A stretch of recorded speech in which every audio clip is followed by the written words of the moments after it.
Hi, and thank you for tuning in to True Truth Channel. Today we're going to be talking about the roaring lion at the beginning of every movie. Now, there are serious warnings in the Bible about Satan's evil intentions and the many subtle devices he employs to lead people astray. One such warning is found in 1 Peter 5, verse 8. Be sober, be vigilant, because your adversary, the devil, walks about like a roaring lion, seeking whom he may devour.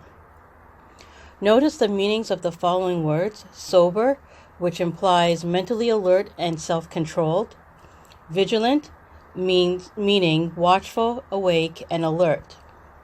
Even though we understand that God is all-powerful and cares for his children, we cannot afford to relax our guard spiritually. It is vital that we recognize that Satan is relentless and wants to destroy us. We have to be faithful in doing our part. Now, where do we see a roaring lion? Hollywood, right?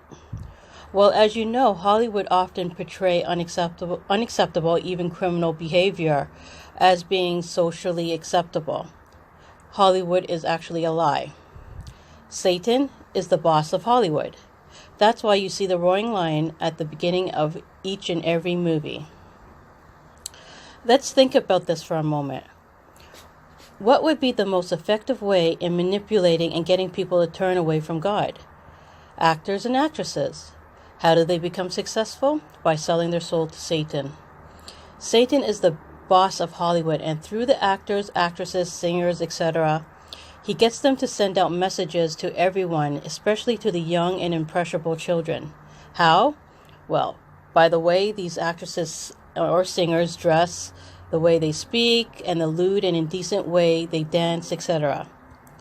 A lion's roar is to establish their territory and to communicate their power. But a roar can do nothing. It is threatening but powerless unless we give in to fear and allow the lion to overtake us. Our enemy, Satan, roars his threats, doubts, and accusations in an effort to terrify us into giving up so he can defeat us. But even the threat of a roaring lion cannot overcome those who stand firm in the armor of the Lord. The adversary's roar is to drive them into a false step and out of the calm, clear knowledge of the will of God. Always recognize the adversary behind flesh and blood when there is a clamor of voices, and stand still in the position of victory.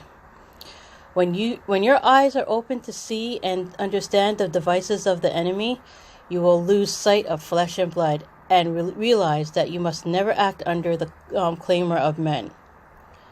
Submit yourself to God, resist the devil, and he will flee, which briefly means say yes to God and no to the devil.